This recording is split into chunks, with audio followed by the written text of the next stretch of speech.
हाणे अचो त सरदारी पग बाबति वीचारियूं त ही मामिलो गैर कबीले में रिश्तेदारीअ खां पोइ उभरियो आहे या अॻुवाट। इहे साज़िशूं मौजूद रहियूं आहिनि।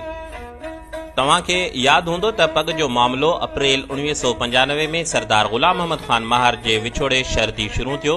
पाण खां पुछो त सो केरु हो जंहिं ज़ोरी पग पाइण जी कोशिश कई। जेकॾहिं वॾो पीर साईं पगारो विच में न अचे हा त नंढड़े मासूम खां ज़ोरी पग फुरजी न वञे हा छा। यादि रहे त पग पाराइण में सिंध ऐं बलोचिस्तान जा हड़ई सरदार घराणा मौजूदु हुआ जेके अॼु बि चीफ सरदार मोहम्मद बख्श ख़ान महार सां ई गॾु आहिनि। हाणे पाण वरी अॻिते था हलूं। सरदारी पग ते ॿियो भेरो हमिलो तॾहिं थियो जॾहिं मरहूम अली मोहम्मद ख़ान महार लाॾाणो करे वियो। अहमद अली ख़ान महार खे चीफ सरदार MNA बणाइण चाहियो, पर अहमद अली ख़ान महार खे चीफ आॾो बीहारियो वियो ऐं कबीले जे चीफ सरदार खे शबराती जहिड़नि किरदारनि हथां केस कराए अदालतुनि में खेसि नाअहल कराइण लाइ जतन कया विया। थोरे ई वक़्त बाद अहमद अली ख़ान सां अहिड़ो छा थियो जो चीफ सरदार जे जन खेसि साम्हूं बीहारियो। उन्हनि जो हथ छॾे हू चीफ सरदार सां गॾु अची बीठो।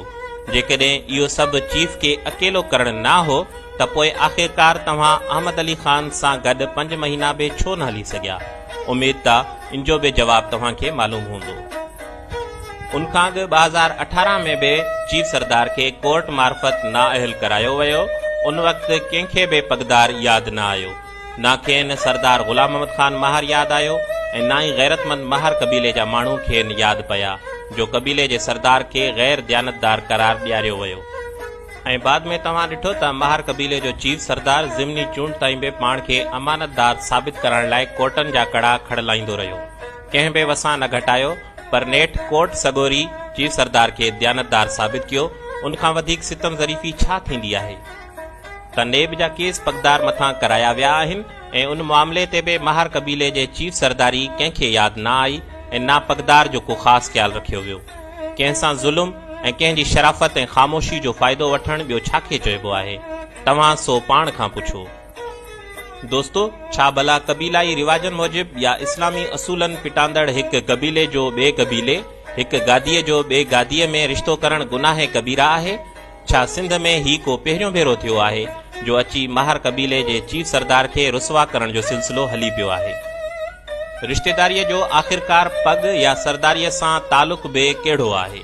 छा इहे हक़ीक़तूं कंहिंखां लिकल आहिनि त तव्हां सरदार ग़ुलाम अहमद ख़ान महार जे पगदार पुट खे उहो कहिड़ो ॾींहुं आहे जो खेसि सुख जो साह खणणु ॾिनो हुजे ऐं सरदारी हक़ ते तव्हां कब्ज़े करण जी कोशिश न कई हुजे?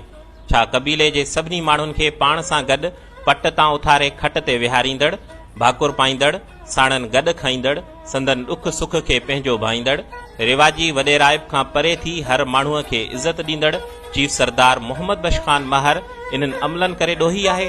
छा रसूलुल्लाह सल्लल्लाहु अलैहि वसल्लम जंहिंजी ॾसियल वाट ते हलण, इस्लामी उसूलनि जी हक़ीक़ी माना में पैरवी करण चीफ सरदार जो ॾोह आहे?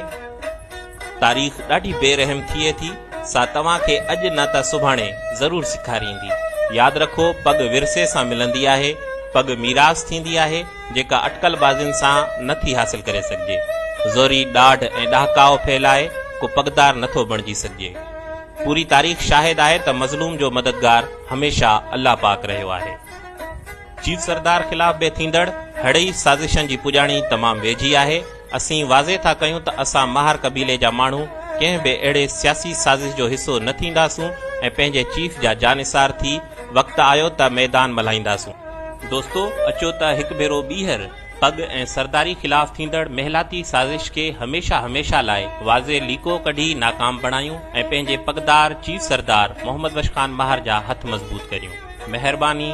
महार ख़ानदान जो हिकु मुख़लिस ऐं हॾ ॾोखी, अलहाज ख़ान महार।